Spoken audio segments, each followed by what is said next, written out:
샬롬 류 선생의 구속사 천국열차 유도순 목사님의 신구약 성경 파노라마를 낭독하는 시간입니다.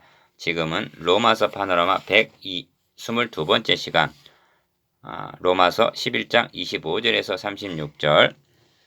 단락 주제는 하나님의 지혜와 지식의 부요함이요. 첫째 단은 11장 25절에서 32절 부르시면은 후회함이 없다. 122번째 제목은 청량 못할 하나님의 지혜. 형제들아, 너희가 스스로 지혜의 땀을 면기 위하여 이 비밀을 너희가 모르기를 내가 원치 아니하노니, 이 비밀은 이방인의 충만한 수가 들어오기까지 이스라엘의 더러는 완악하게 된 것이라. 그리하여 온 이스라엘이 구원을 얻으리라.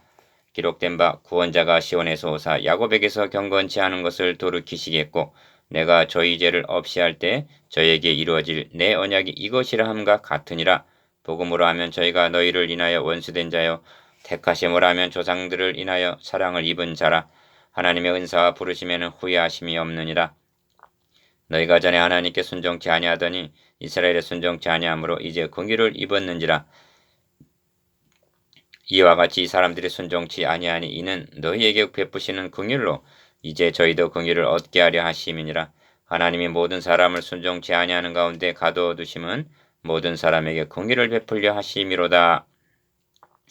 사도는 유대인의 구원 문제를 다루는 9장 첫머리에서 나의 형제 곧 고륙의 친척을 위하여 내 자신이 저주를 받아 그리스도에게서 끊어질지라도 원하는 바로다 하고 9장 3절 비통한 어조로 시작하였습니다.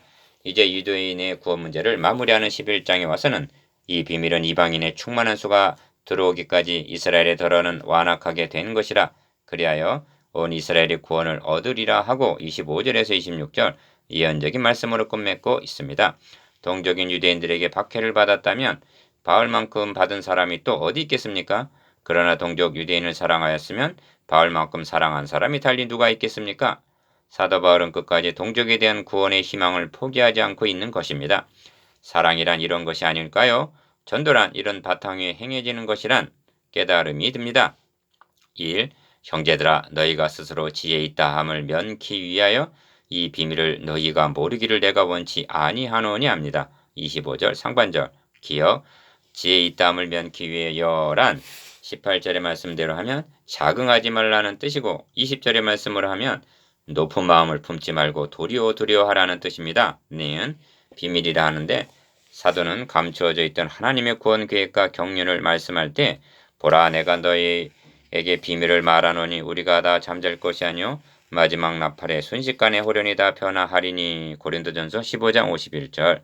이 비밀이 크도다 내가 그리스도와 교회에 대하여 말하노라 하고 에베소서 5장 32절 비밀이라는 표현을 썼습니다. 본문에서의 비밀이란 이방인의 충만한 수가 들어오기까지 이스라엘의 더러는 완악하게 되었다가 25절 하반절 기억. 그리하여 온 이스라엘이 구원을 얻으리라는 것입니다. 26절 상반절. 그리고 이에 대한 근거로 기록된 바 하고 이사야서 59장 20절, 27장 9절과 시편 14편 7절 등을 인용하여 논증하고 있습니다. 니은 사도가 인용한 이스라엘의 구원이 시온에서 나오기를 원하도다. 시편 14편 7절 구속자가 시온에 임하며 한 이사야 59장 20절 말씀 등은 메시아에 대한 예언들입니다. 이처럼 구원은 시온에 임했고 복음은 먼저 유대인들에게 전해졌습니다. 또한 그래야만 마땅했습니다. 그러나 그들이 순종치 아니함으로 하나님의 긍휼히 여기심이 내 백성이 아니라 하던 이방인들에게로 넘어갔습니다. 같은 이치로 지금 이스라엘이 불순종의 상태에 있으나 이방인들이 긍휼을 입은 것 같이 그들도 긍휼을 입을 날이 온다는 것입니다. 3. 문제는 온 이스라엘이 구원을 얻으리라 한 온 이스라엘이 누구를 가리키느냐 하는 점입니다. 기억. 이 점은 오늘날까지도 관심이 집중되어 있는 민감한 문제입니다. 왜냐하면 주님의 재림과 관련이 되기 때문입니다. 그러므로 좀 더 구체적으로 살펴보아야만 합니다. 가.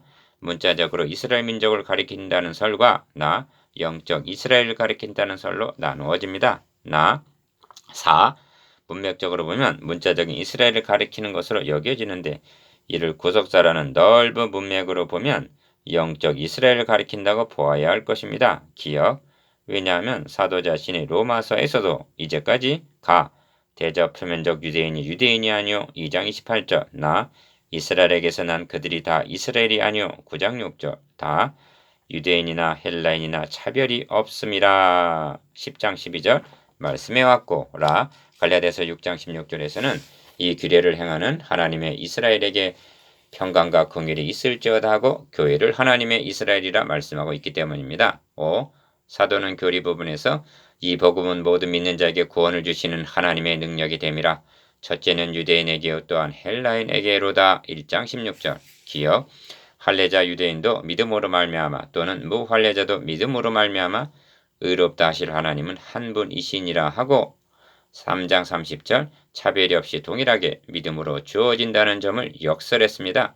그리고 믿음으로 의롭다함을 얻는 길은 유대인들에게도 주님 당시부터 이제까지 계속적으로 열려 있었던 것입니다. 그런데 어떻게 해서 온 이스라엘이 구원을 얻게 되는 특혜가 주어진단 말인가? 니은 만일 선민이기 때문이라고 말한다면 이스라엘에게서 난 그들이 다 이스라엘이 아니요 한 대로 9장 6절 모든 이스라엘 유대인들이 다 택함을 받은 것도 아니고 택하심으로 한다면 영적 이스라엘인 우리들도 곧 창세전에 그리스도 안에서 우리를 택하사 하고 에베소서 1장 4절 우리가 먼저 택함을 받은 것이 아닌가?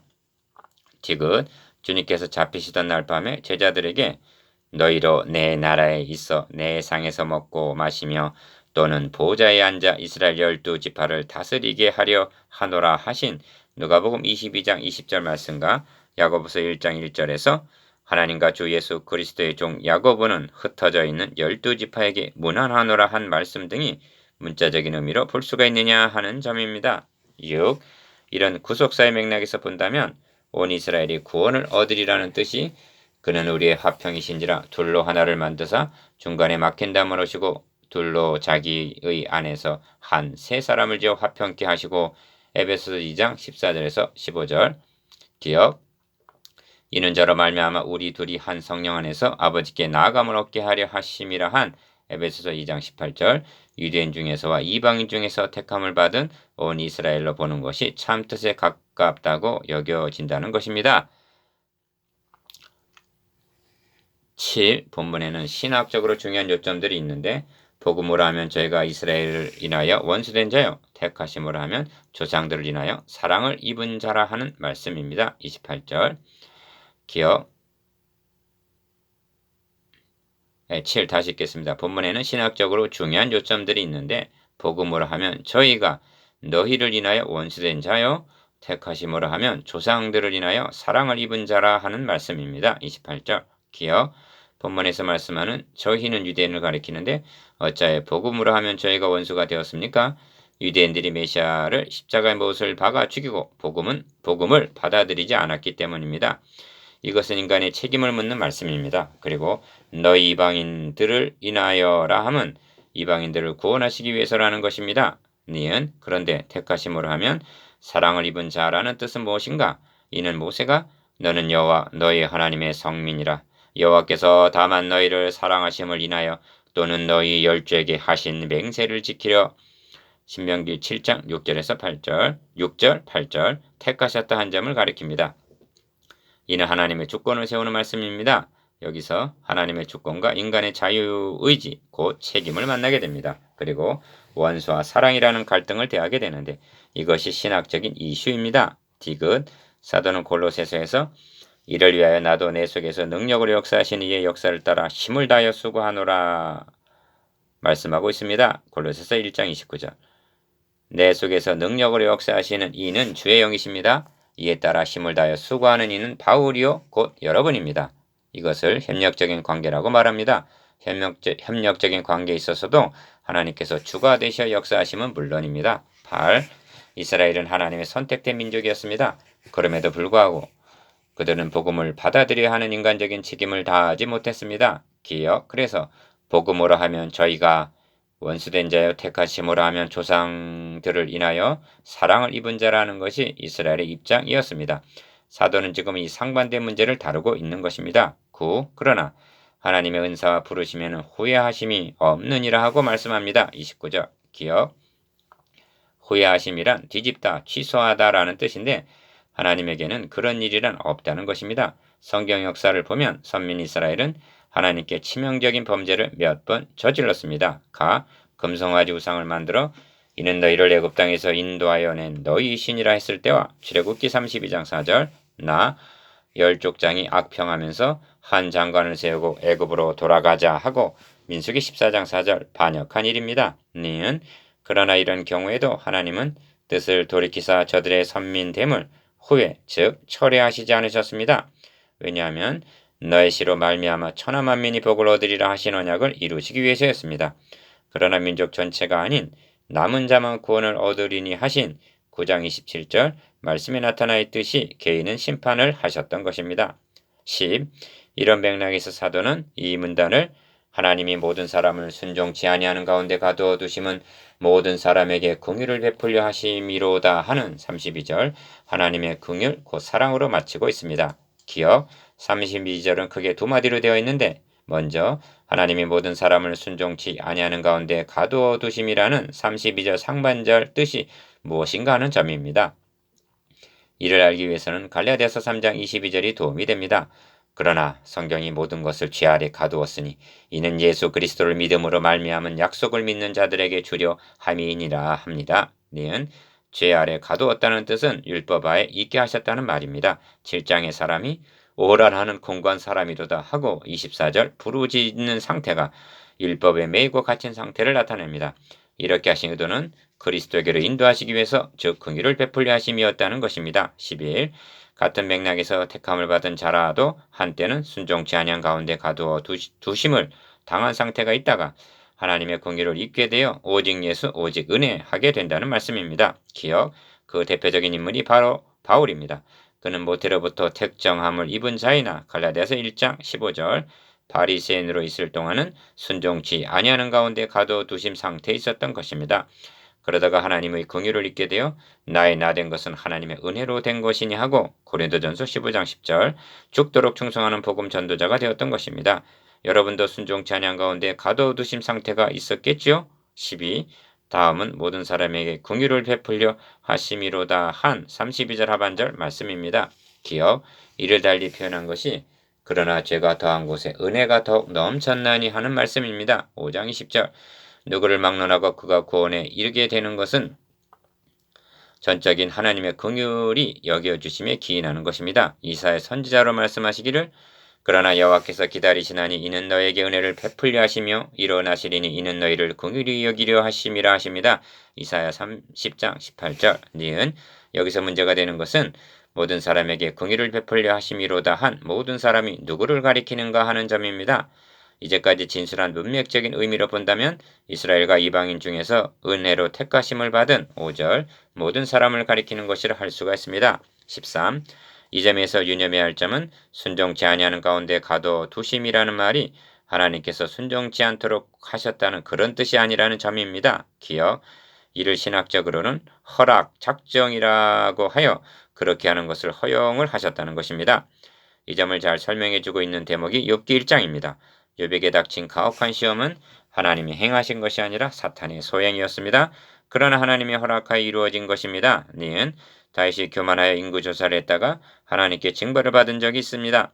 그런데 이 사건을 사무엘하 24장에서는 하나님이 인구를 조사하라 한 것으로 되어 있고 역대상 21장에서는 사탄이 다윗을 격동해서 한 것으로 되어 있습니다.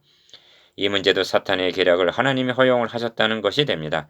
어째 이스라엘의 불순종을 허락하신 것인가? 긍휼을 베풀려 하심이라는 말씀입니다. 32절 14. 그러므로 본문을 통해서 이런 깨달음을 얻게 됩니다. 기억 아담하와가 선악과를 따먹을 때 하나님은 왜 허용을 하셨는가? 긍휼을 베푸시기 위해서였구나. 니은 사탄의 율법을 통하여 인간을 정죄하는 것을 왜 허용을 하셨는가? 긍휼 즉 복음을 주시기 위해서였구나. 디귿 탕자에 비해서 아버지는 왜 재산을 분배해 주었단 말인가? 돌아오는 탕자에게 긍휼을 베푸시기 위해서라는 말씀이 되는 것입니다. 15. 인간이란 무지몽미하여 불순종에 가두어 두심을 당하지 않고는 하나님의 사랑과 긍휼을 깨닫지 못하기 때문이 아니겠습니까? 기억 그렇다고 그 누구도 하나님의 뜻과 계획하심을 온전히 깨달았다고는 말할 수 없는 것입니다. 그래서 깊도다 하나님의 지혜와 지식에 부요하며 그의 판단은 측량치 못할 것이며 그의 길은 찾지 못할 것이로다 하는 것입니다. 33절 이것이 측량 못할 하나님의 지혜입니다. 묵상해 봅시다. 1. 이스라엘에 대한 하나님의 비밀은 무엇입니까? 11장 25절에서 26절. 2. 하나님의 주권과 인간의 책임에 대해서 말씀해 보십시오. 28절. 3. 하나님의 허락 작정에 대해 설명해 보십시오. 32절.